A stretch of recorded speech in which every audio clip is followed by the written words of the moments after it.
So Alyssą Naeher, and I want you to please follow along on our journey throughout the World Cup this summer in Canada. You're listening to MLS Polska. Drodzy słuchacze, stało się. Po 10 bezproblemowych odcinkach 11 okazał się być technicznie nie ten teges.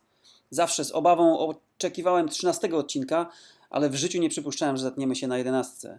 Można więc powiedzieć, że przestrzeliliśmy rzut karny, posyłając piłkę Panu Bogu w okno. A to pewnie wszystko dlatego, że z Adamem gadaliśmy o MLS, Mundialu Kobiet, Mistrzostwach Świata do lat 20 i innych tematach jak najęci przez bite 1,5 godziny.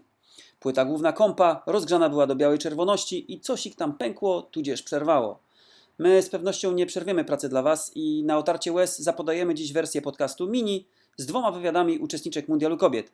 Bramkarką Alyssą Naeher i grającą w pomocy kadry USA Lori Chalupny.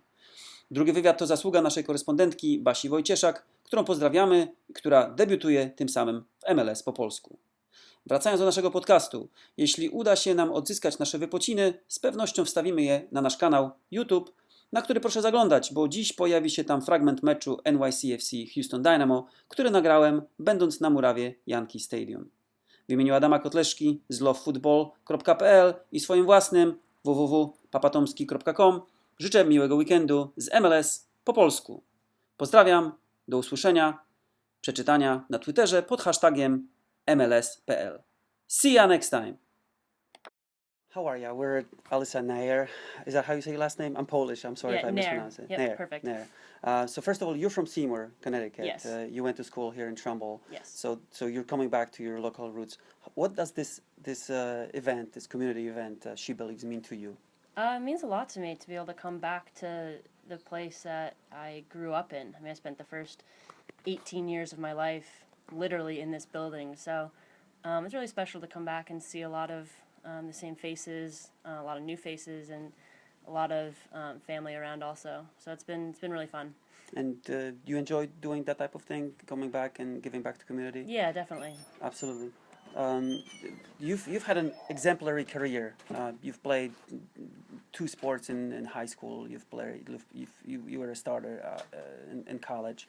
You played. You represented national. You represented the country at the youth level. What would you attribute all those accomplishments to? I would say a combination of a lot of time, a lot of work was put into it. A great support system, a lot of, friends and family along the way that helped me, all the way through. And, probably a combination of those things. You've also played in Europe, and this is something that American female soccer players are not necessarily accustomed to, because what made you go to Europe, and how was your experience over there? It was a good experience. I originally went just on a loan during the off season of my time in Boston. While I was over there, I just come back for Christmas and found out that the league here had folded. So with nowhere to play here in the U.S., I decided to go back for a year and a half back to Germany. So it was really a great experience. I learned a lot, able to play in, the Bundesliga, play in Champions League. Met a lot of really cool people and traveled to a lot of fun places, so it was fun. Have you been to Poland? I unfortunately have not been to Poland. I wish I could have gotten there, but I didn't make it. No Polish players though, because you played in Potsdam, which is right next to Poland. Yeah. But no Polish players. No, we didn't have any Polish players. And so how happy are you with the resurrection of the WSL? It's awesome to have the NWSL back in the States, to be able to come back and play in front of friends and family and help soccer grow in the U.S. is obviously the national team has been successful and been around for a long time, but it's important for me and for all of us to kind of grow that professional soccer now in the country. And you've mentioned during the one of the sessions that you're an accomplished athlete. You've won the World Cup at the youth level. Now you're going to your first World Cup at the senior level. What do you expect? Because definitely you're going to be the backup, so it's going to be a little bit different role. What are your expectations? I think it's going to be very difficult because you're going to have to be ready at all times. Yet you're going to have to be sort of like a first cheerleader role. Yeah, I mean, it's definitely a different role, being a starter back with the U20s back then. But you know, still my mindset doesn't change a whole lot, to be honest. Still, you know, focusing on training and staying sharp and, you know, keeping that focus. So if needed, I'm ready to go, and there's no hesitation, no nervousness. So, you know, obviously, yeah, like you said, a little bit of a different role, and making sure that I can kind of be a little bit of a support for the others as well, but keeping that same focus throughout.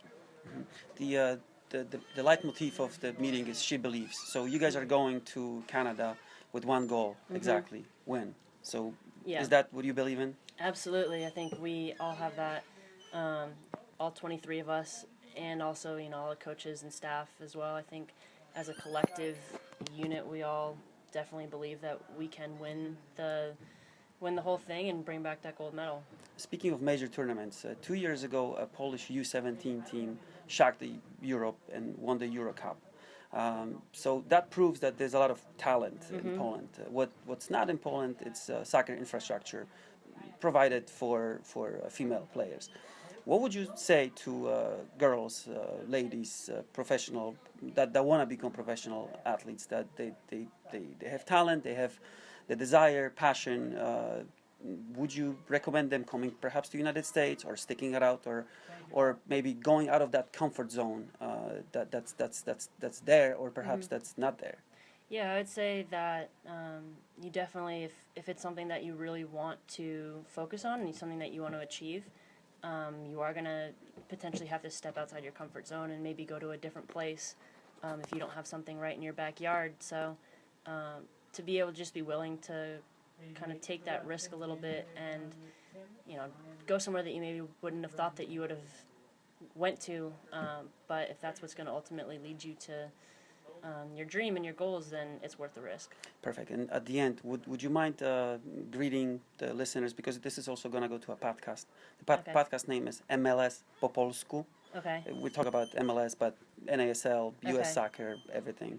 So would you mind introducing yourself and inviting the listeners to follow the US team during the upcoming World Cup? Hi, this is Alyssą Naeher, and would love for you all to follow along as our journey through Canada this summer at the Women's World Cup. And we're listening to MLS? And we're listening to MLS po Polsku. Po Polsku. Okay, great. Hi, this is Lori Chalupny. Please support the USA team in the Women's World Cup and listen to MLS.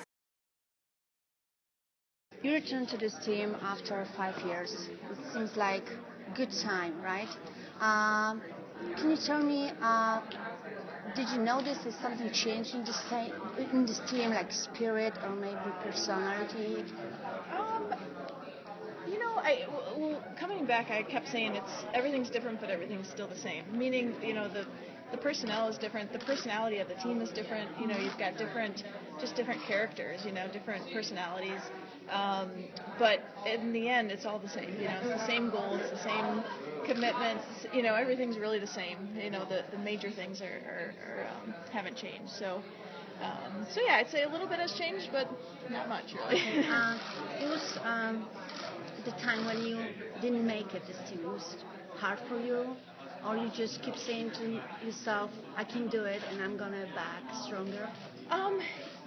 Yeah, it was hard. You know, I'd played on the national team, the youth national team, since I had been 16. So it's kind of, you know, I kind of went up through the system, and that was just what I did, and it was who I was. So to not have that was kind of, it was a tough time. But you know, the great thing is I found some other passions. I found, you know, I really love coaching, and you know, just got a chance to do some other things. You know, I kind of had to put this team out of my mind a little bit, because I would have driven myself crazy if I was thinking about it every day and, you know, wanting to get back. And so I kind of just enjoyed where I was, and I enjoyed those 5 years. And but, you know, coming back the second time, I think has been, you know, right before the World Cup. You know, Yeah, it's a huge yeah. deal. It's just been a really special experience. You played it in Europe. Can you tell me something about this period of time? Do you have some Yes. special memories? Yeah, I mean, playing overseas was something I always wanted to do. I played in Sweden for AIK in Stockholm. It was really, really neat just experiencing another culture, living there, and just kind of, getting to... It's a different style of playing play, soccer? yeah, I'd say is a little bit more physical, actually, a little bit more long balls. I mean, they're, a kind of a physically dominant country. So, but I think I had a lot of fun with the experience and the culture of it being out there. Okay. Can you tell me which team is going to be a huge challenge for USA team? French, Germany, or maybe Canada? Honestly, we're looking at game number 1. Right now, Australia is going to of be the course. biggest challenge because that's our first game. And then, beyond that, we'll deal with teams as they come to us. So that's really where our mindset is. Okay. Can you promise to us you bring to home a gold medal?